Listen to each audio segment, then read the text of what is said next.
Hey, it's me. It's animated me. I'm your host, Andy Burrows, and it's time for another episode of Completed It. Movie reviews, pop culture, celebrity guests, and all that good stuff. Oh, and my good friend over there, Sacha Lari, that's my co-host. Hey, Sach, hit the titles, brother.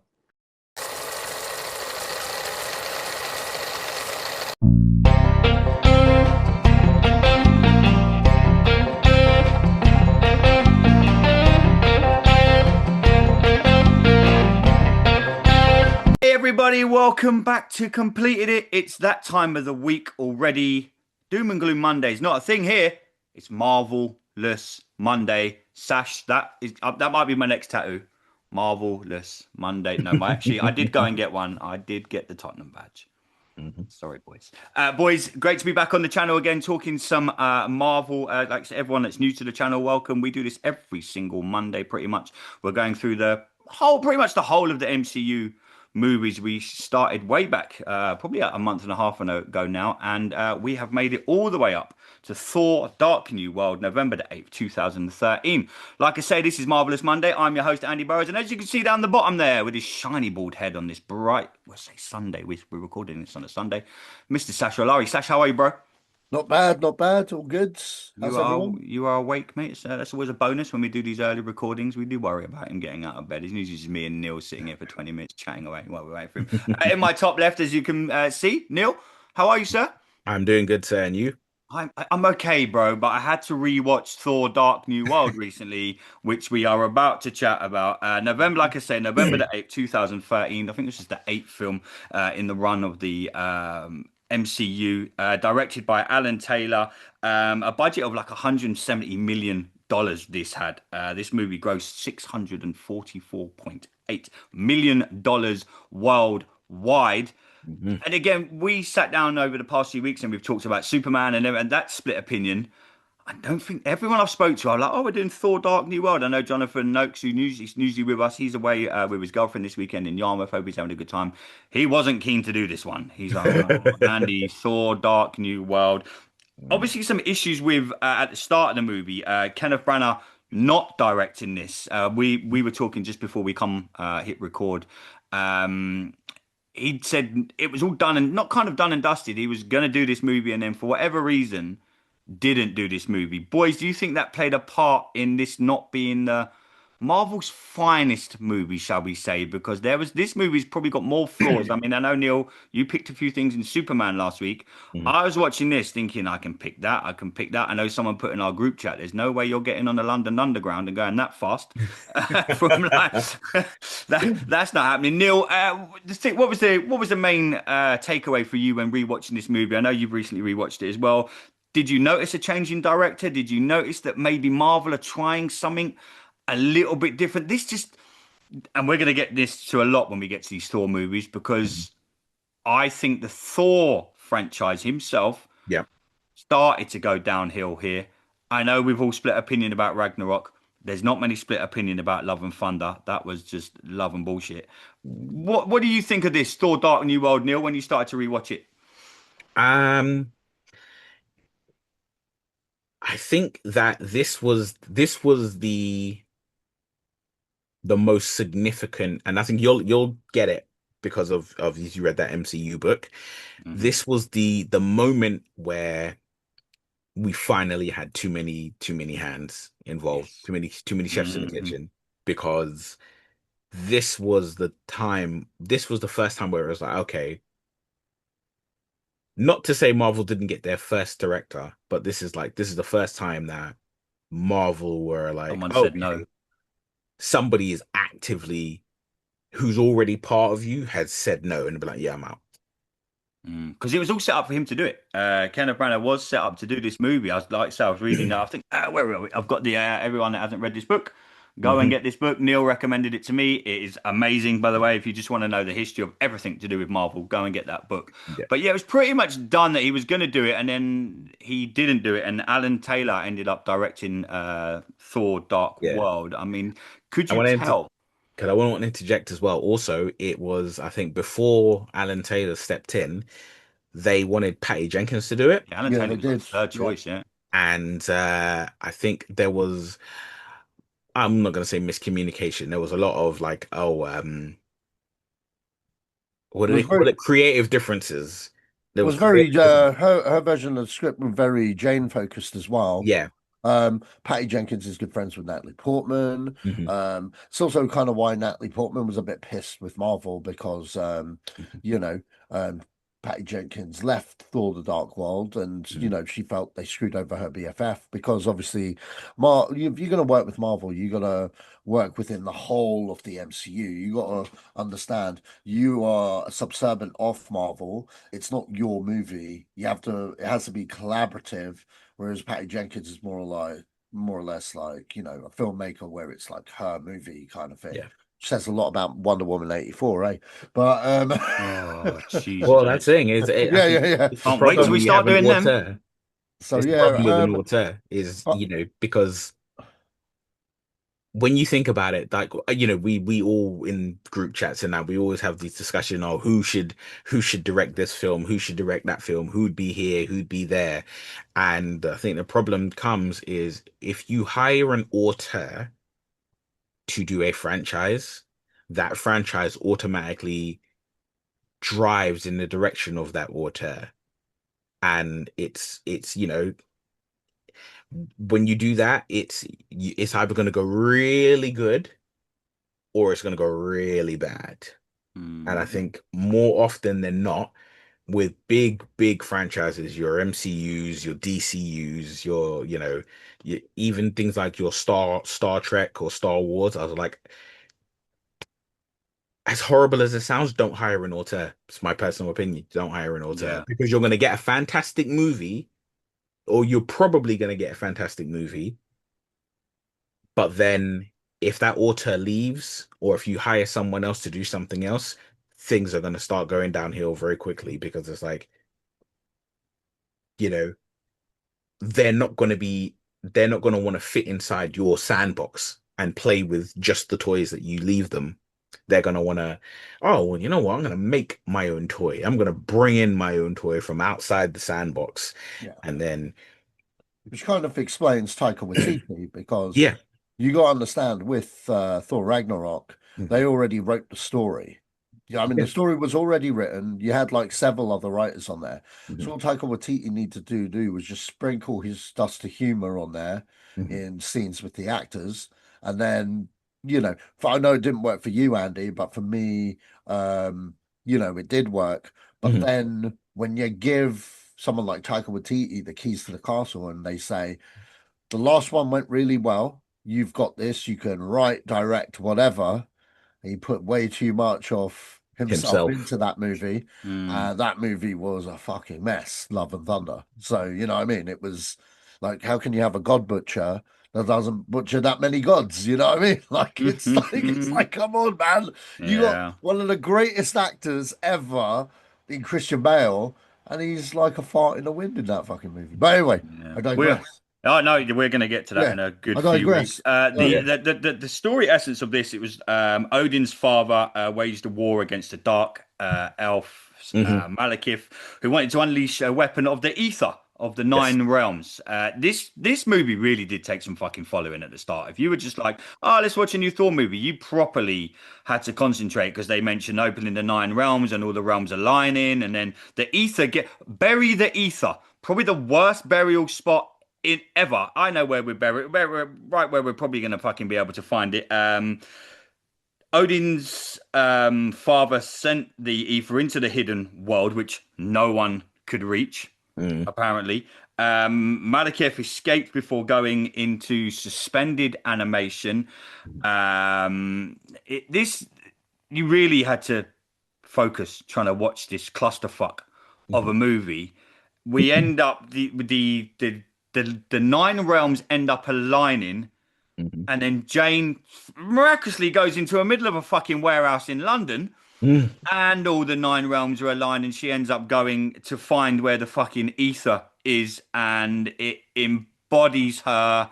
And then it's a case of people jumping worlds and Thor coming back because no one can see Jane. And honestly, by this time, I'm like, for me, this wasn't even a Thor movie. I mean, like Sash mentioned, we're going to get to like Ragnarok and all that later. Mhm. I like my Marvel movies to be Iron Man 1, Iron Man 2, even to an aspect of Iron Man 3, So where this, a bit more yeah, grounded, yeah, a bit the more essential, grounded. but to be the essential essence of what is why we love Marvel, and it even explains that in the book that I read, that I'm reading, that they sometimes even they were a bit worried that they were getting away from Mhm. what their embodiment of work was. And I mean, Neil, you mentioned there were so many chefs and cooks in this movie. What did you make of the plot? Did it just?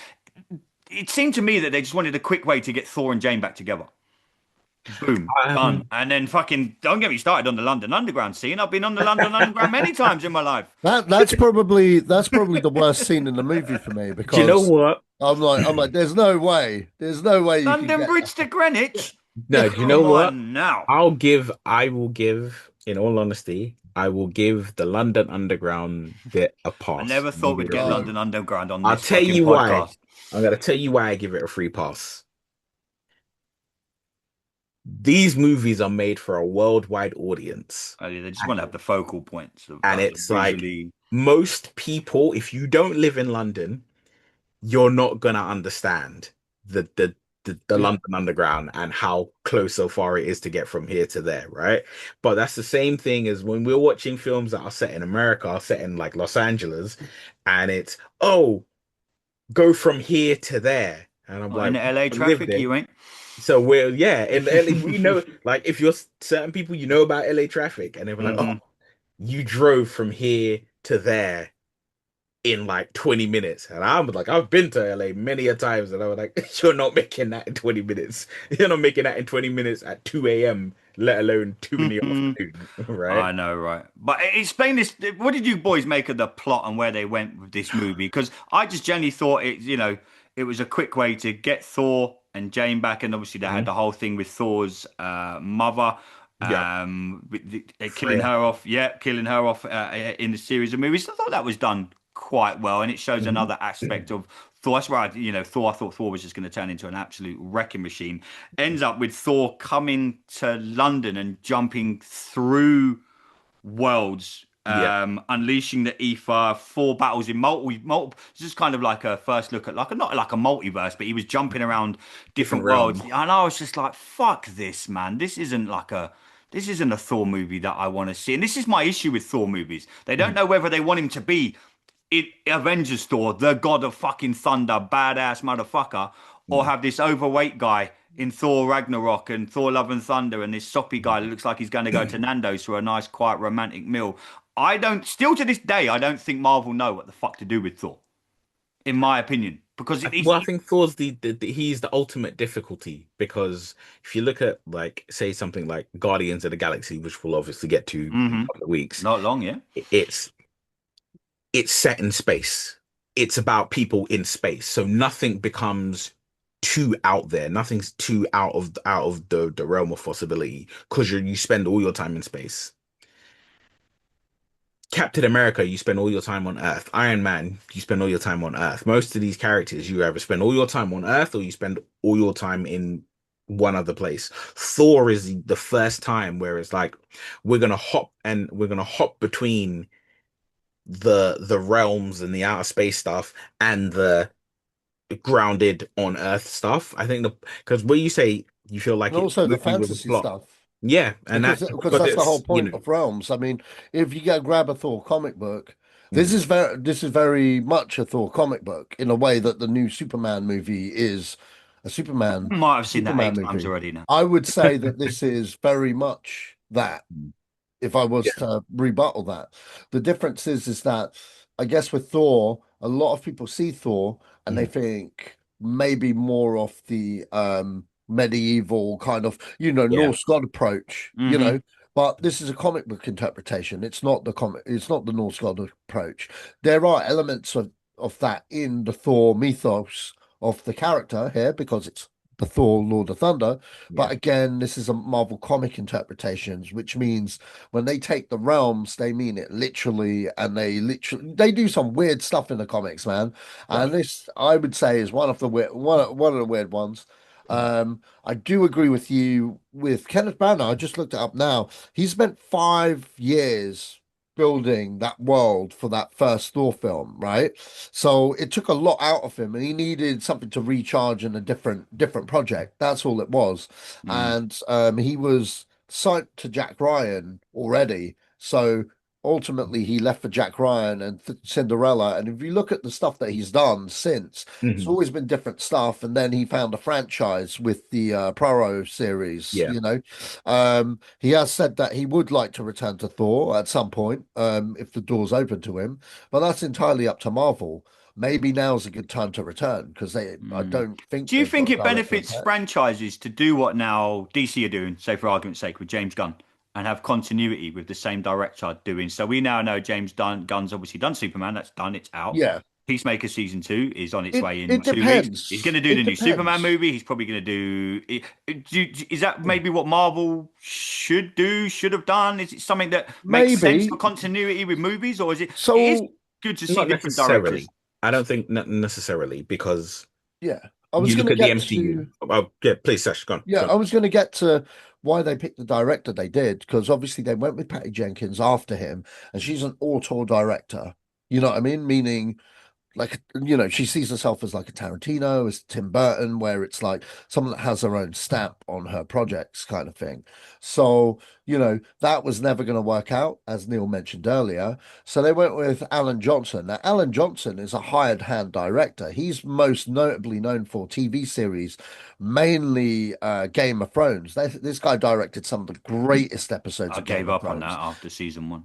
What the fuck, dude? Wow. All they're ever Oh. doing is walk into battles. They never do anything. We will walk from Birmingham to Oh my God. London. Stop. Right. Time out. Game of Thrones, it's a hot take Anyway, because Game of anyway, Thrones is anyway, one of the anyway. biggest piles of shit I've ever watched in my life. All right, People are going to come at me in the let's move WhatsApp group on. now. Let's move on. Let's Okay, move on. sorry. Yeah, So okay. anyway, he directed a lot of episodes of Game of Thrones, Yeah. and Game of Thrones around that time was a big thing, and obviously Thor kind of fits into that to a degree. Hmm. So they hired him, and the thing is, because he's a hired hand director, he can take direction from a big boss very well. Because when you work in TV, Hmm. director isn't the control ruler of Yeah, the everything. It's the showrunners, the guy in showrunners. charge. So, he just did it as a job.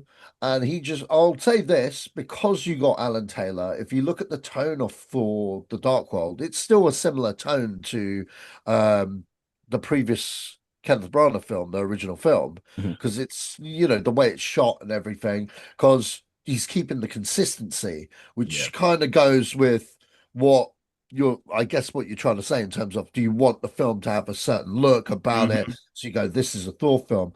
A good example of what you were trying to say is, say, Mission Impossible, for example. So the whole point of Mission Impossible was each mission was going to have a different feel. So when you watch it, the first one, it's more of a spy espionage film. And then when you watch it the second, they rammed up and hammed it up with a 90s action film. You know what I mean? Hmm. And that's why I say you need to stick with them because that Nope, eventually you'll get to the one never that you gonna like. convince me to watch But that pile of shit but ever again. anyway, they found what was it? Tom Hey, Cruise Groove. ended up meeting Christopher McQuarrie, and they've collaborated on four of those films, more or less back to back kind of thing, as well as the Top Gun and all other stuff. Now, you can see the style, you know what I mean, getting similar and stuff, and it's got continuity and stuff like that, like the MCU now, kind of thing. And you're just kind of like, okay, does it work? I think it depends. You can't really tell those things. Like, look at Superman, original Superman. So yeah. Everyone else was trying to chase Donna, but they ain't Donna. Do you know Hmm. what I mean? Yep. Like a Donna is Donna, right? It's like, and you watch the Donna cut, and then you of number two, and then you watch, the other cut of number two, and you're like, yeah, they're very different movies. But to the guy's credit, he still tried to keep it similar. You know what I mean? But it was his interpretation of what that would be, and that flowed through to number three and number four. And do you know what I mean? So Hmm. it's a bit of a weird one. I don't think it would make the slight of difference. I think the only difference is if they have a plan for all of these movies, and Yep. then you can see, you know what I mean, like that's all the kind of same fit. kind of Yeah, it's thing. kind of like back in the day when they used to film two movies at once. I think Yeah, they recently done it with Wicked, didn't they? I think Wicked they done yeah, it. they Yeah, did. Yeah. They yeah, filmed two movies. They were like, "Look, we want to sign you up for two movies, but we're going to make them at the same time." Like, fuck, okay. Mhm. Then yeah, no. To your point, I get it, boys. See, yeah. now what I was gonna say was Sorry, guys. when you were talking about having like one overarch. I think when you something like your Marvel or your DC, I don't think you it works to have one person kind of like overseeing it, having one person overseeing it, your James Gunn for DC, your Kevin Feige for Marvel, having one guy oversee everything works. Having one guy kind of direct everything doesn't work. Mm. And the reason Even I for say, all I'm talking about is for the Pacific franchise. So like for yeah. Thor, Yeah. for Oh, for Ant-Man. Thor, no, Yeah, I yeah, just I thought would maybe say yes. I would because say yeah, you Kenneth kind Branagh of done such a great job. Marvel should have said to him like, "Look, this is fucking incredible. Mhm. Here's a Yeah. bucket load of cash. Here's a good contract that you're gonna like. Here's a work schedule that you're gonna like. We want to Yeah. keep the continuity of these Thor movies because for me, this was the start of the fucking downfall of this character that I love in the Yeah. comics. By the way, I've Mm. got But I fucking think God knows how many comics with yeah. him. This for me Well, though, dude, boys, mhm. Thor is probably Marvel's, and they've had a few flops out of the big, what we saw quote unquote OGs, Yeah. for me, Thor's the biggest flop they've done. Mm, See, I think I can kind of agree with that. It's I think difficult. out of the original 23 films, in terms of what makes the Infinity Saga, this is on the lower end of the spectrum for sure. But him as a Um, character's on the lower end. They ruined him. Yeah. I Kill Endgame, which Nah, we all know what fucking well, I happened in don't Endgame. I don't know about that. I mean, you got to Dude, understand. they turned him into a fat guy just eating pizza. Yeah, that was fun. It wasn't. He's the god of thunder, man. You're not going to do that with any other character. You're not He going to got go, right, this is depressed. my Iron Man but I He inheritance. think saw you his have to brother died. He remember lost it's his like world, dude. I He think lost you his have to whole world, and remember. it was 5 years later as well. So he had No, plenty of but time to be depressed and whatnot. That happens, man. That's Mm, kind of more realistic take, you know. Um, maybe. you know, I and then think what I found really, what I didn't like about Love and Thunder is that we could have had a Rocky montage. We could have had him getting his shit together, and it could have been a great film. But no, had Rocket as fucking Mickey, man, it would have been mm, great. yeah, well, I'll say when you were talking about that about having one director like oversee per character, Yeah, Hmm. I would like to agree with you, but I this can't. is, And the but this reason is I can't, Feige's job, isn't it? no, but the reason I can't agree with you is because I think Kenneth Branagh wouldn't have been able he look, every director would definitely be able to direct the film, whatever Hmm. the film is, right? But I think the style of Kenneth Branagh wouldn't mesh with a Ragnarok story, in my opinion. I don't think it would have worked. Like whether people like or dislike Ragnarok, I think that story needed someone like Taika Waititi.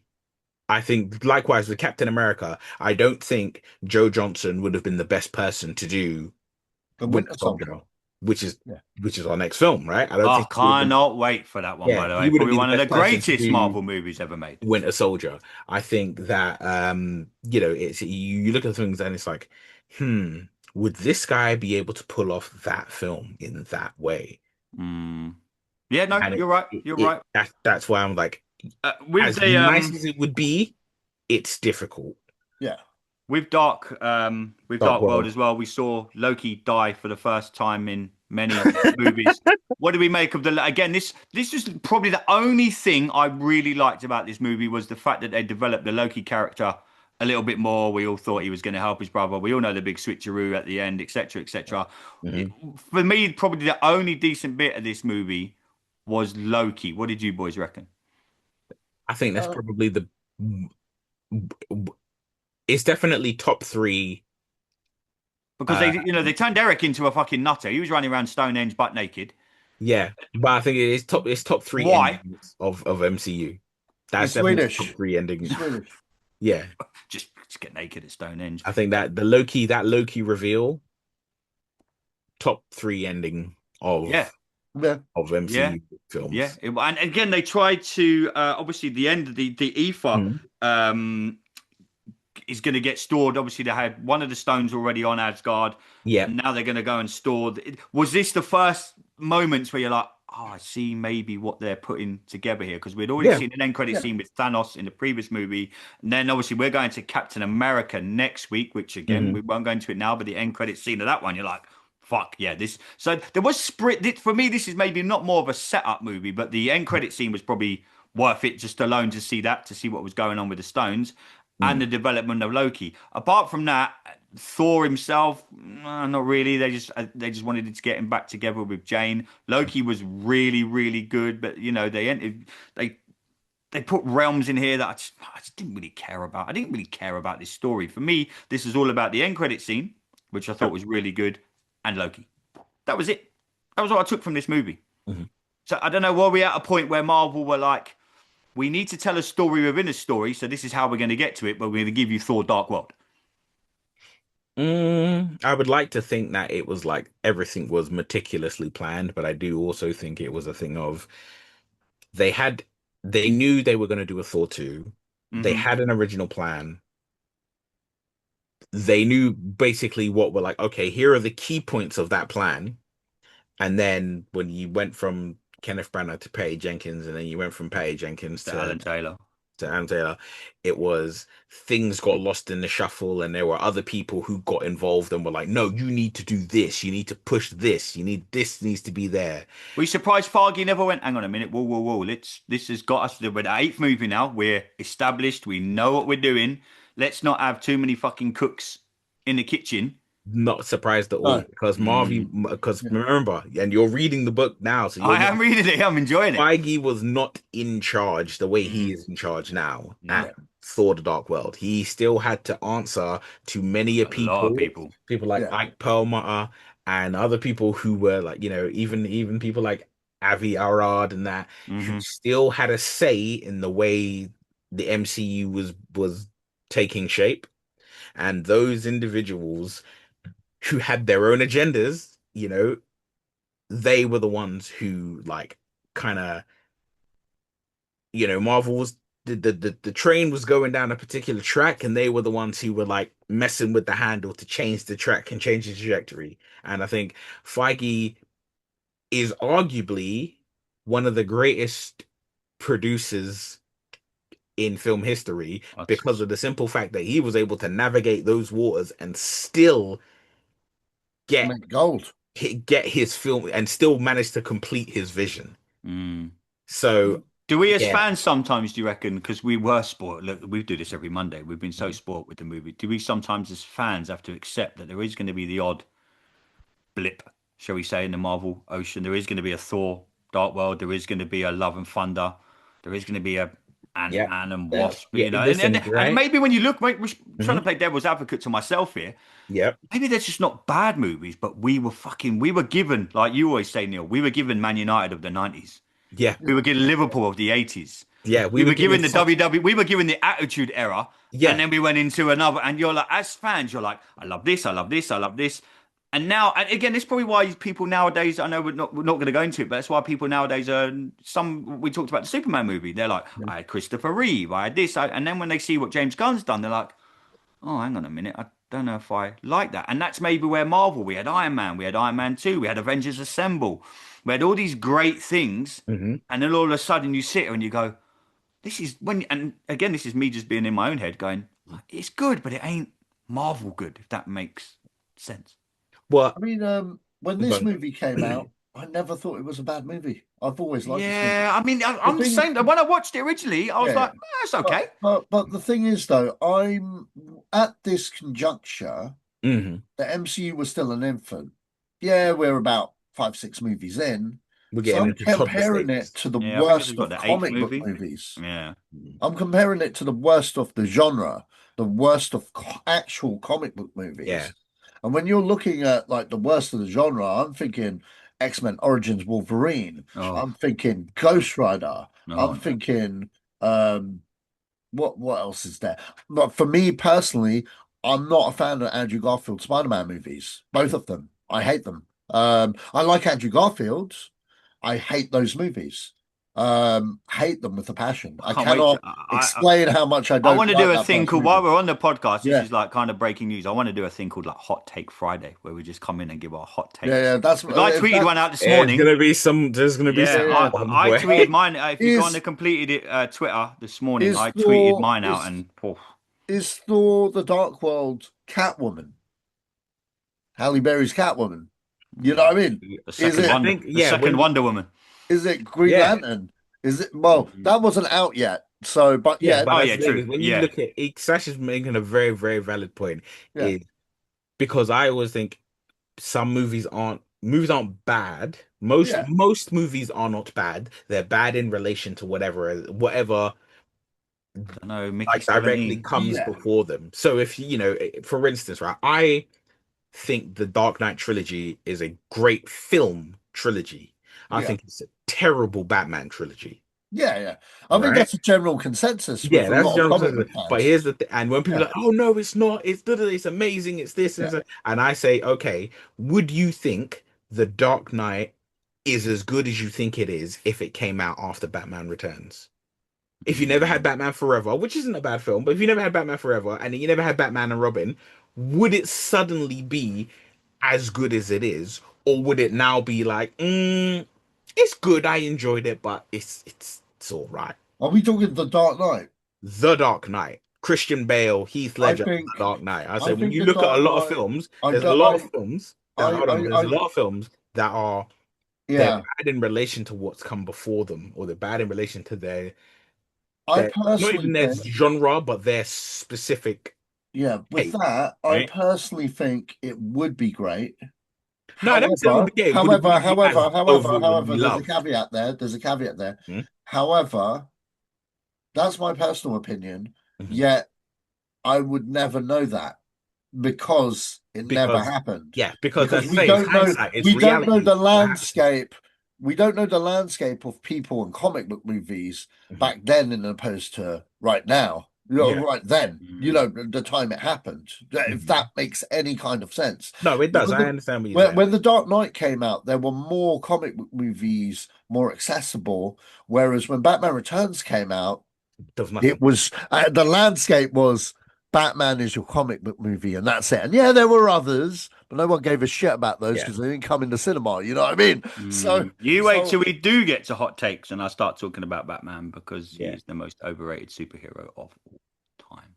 Anyway, yeah, I digress. No, we won't. We'll get into it at another date. yeah. But yeah, with I feel like regarding Neil was just Thor, about to go on one of his Monday rants when I said that. Anyway, Thor, I was about Thor the to, I Dark was World, about to, great I was Anyway, movie. about to so come out the call. I How know, dare but you yeah, talk look, about where Batman? does this? I think it got. Where's my notes here? I think this Mm. movie got on Rotten Tomatoes. It got like Mm. 67% Rotten Tomatoes. What? Um, yeah, on Rotten Tomatoes. You know Look, for what? me, it wasn't. This for me, I left with the feeling of the end credit scene, and I remember watching it at the time, thinking, now I'm now I'm interested because we I knew Captain America was coming next, Yeah. and everyone knows me, and I'm like Neil. Cap's my guy.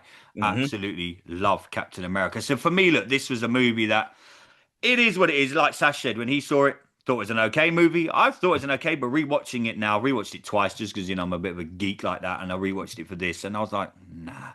And I've got an opinion on Thor that's never really going to change, I don't think. And well, Yep. Endgame was the Thor that I know and love. I'm hoping like we're going to see what goes on in the future. We don't know where what Doomsday brings and etc. etc. But for me, Mhm. this was kind of like you boys mentioned earlier. This was Catwoman. This was the second Wonder Woman movie of the Mhm. Marvel Of time, the and MCU. yeah, the MCU. And I think that's purely just because I've been spoiled.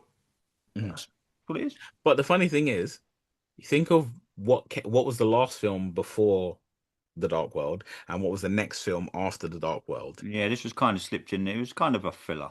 It was unfortunately it was a filler thing. It was the film that was just like, okay, now we've introduced Infinity Stones, but now we're Mm, gonna name them. Now we're yeah, gonna tell you what an Infinity Stone is. And now your mind is gonna be like, oh, okay, yeah. What's going on here? because we had this and it was like the Infinity Stones, and you're like, oh, what's an Infinity Stone? Oh, two Infinity Stones. Well, how many is there? Yeah. What's going on here, right? And then obviously technically skipping over Captain America, we get to Guardians of the Galaxy, and then you find out exactly what Infinity Stones are, how many there are, and now you're like, Oh, that's what they were talking about in Thor.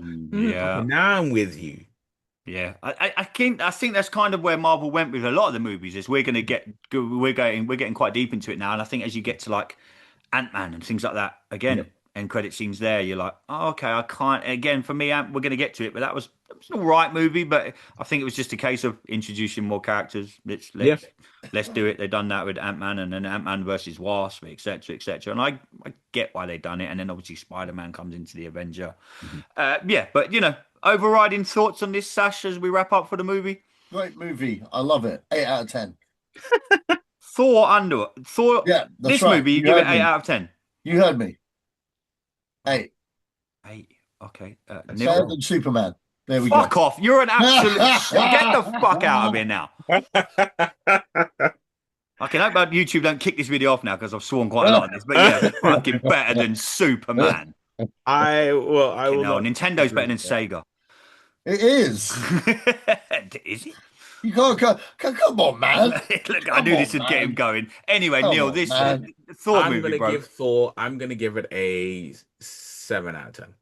Yeah, I'm gonna give it a I think it's 7. five. It's not as bad. Give it Watching it five, again, I'm six. like, because I think because so many people say it's a bad movie, it kind of dilutes your opinion of the movie, and then you watch it again. And I'm fortunate because I watch for Marvelous Mondays, I watch these movies essentially by myself. Yeah, same. And because I watch them by myself, I'm devoid of like someone not liking it and then being like, oh, frick's sake. When they see something stupid, I'm like, okay, let me analyze this. And obviously I have hindsight of I know what's coming next. That is a good thing about doing these movies. And Yeah. maybe that's why some of my opinions are a little bit. If we saw this movie yesterday, it'd come out yesterday, like we're going to do with Fantastic Four when it comes Yeah. out the end of next week. If we had just done it then, you might have been like, oh, okay, yeah, Yeah. it was all right. Like Sasha, he walked out of the cinema and was like, 8 out of 10 though, Yeah, bro. because I think I Yes. think this movie, one thing it did was I have a theory where I think like we have a problem with all film and all TV where if the ending is really bad, no matter how good a movie was up until that ending, the movie's terrible. Drop for me. Did you see Drop, Neil? Yeah, I saw Drop. The last 10 minutes of that ruined that movie for me. Yeah, and that's the thing is like that. I felt like the movie was really good, but the Mm. ending was they didn't stick the landing, and the Nope. problem that came from that was because they didn't stick the landing. I'm like, does the entire film lose Mm. its goodness because they didn't stick the landing? I know you haven't watched it, you didn't like it, but Game of Thrones was arguably the most popular TV show of all time up until those last two seasons, and then it, for most people, it fell off a cliff. And I think like, is that They probably walked to there and done fuck all. and Fell I off the think barrel. that's an issue. That's an issue with things. And I think For the Dark World was one of the films where it tried to do the opposite. The whole movie in total is not the best, but the reveal of Loki impersonating Odin and the Infinity Stone tag on at the end, I think, you know what? It went from being like, oh, it's not that great. It's just okay to being like, I'm interested about the future. Mm. I think that's one thing it did. Okay. Okay. Interesting. Well, boys, it's been another good Marvelous Monday. We're obviously Mhm. Captain America next week is gonna be good. Oh yeah. Probably it's up there in my top three Yeah. of Yeah. all. This was peak Marvel fucking this, and Hmm. then we get to Endgame and etc. etc. But yeah, boys, we've got some great things coming up. With Marvelous Mondays are coming up. Well, obviously more movie reviews. Neil, we got a certain Devon Dudley for all you WWE fans at the beginning of August. Devon Dudley's coming to join us for a half hour. We've got him for 30 minutes or so. Sorted that out at the back end of last week. Got some really cool YouTubers coming on that I follow on YouTube that do a lot of comic book work. Reached Hmm. out to a few comic book writers as well and comic book artists that hopefully we're going to start to get them on the show. But as anyone wants to go and check us out, if you're first time here, the Completed It logo behind me, just go onto YouTube, type in Completed It podcast, you'll see that little logo come up. All our shows are up there now. I think we're up to like 60 odd shows nearly now. You can find us on X, Twitter, at Completed It Pod is where you can find us. And I will get around to putting all the audio stuff on Apple and Spotify. Just take it. YouTube's just easy. It's easy. A big shout out to Munzie, who does all our YouTube work for us as well. We really do appreciate him. I'm not going to go and watch Superman today. I'm having a day off. I've seen it 8 times already. It's got better. There's talk of it maybe going to break $1 billion. Just saying, it's going to be close. I'm just saying, it's going to be close. Will it break its budget this weekend? It's already broke its budget. It's already broke it.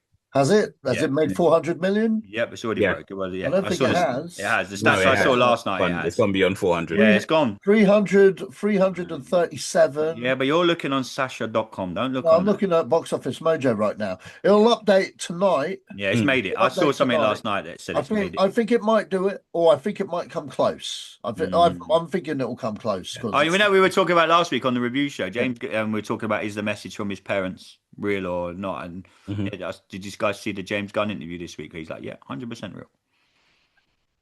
Yeah, so that's a 4 out of 5. That's a 4 out of 10 movie then. Right, we're not getting into this. I'm going. One of the greatest comic book movies of all time ever made. Anyway, boys, as always, thanks for your time. We are going to be back throughout the weeks and the coming days. We've got loads more content dropping. But as always, everybody, thanks for tuning in to Completed It. We will see you soon. Stay safe.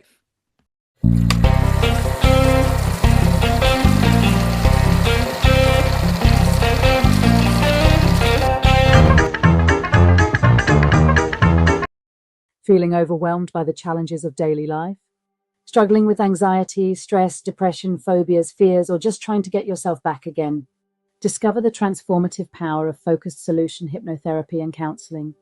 Through guided hypnotherapy, relaxation trance allows your subconscious mind to access your inner resources and strengths you didn't know you had. Book your free consultation today and let's start your journey together. For more information, please email Sharon at scm-therapy.me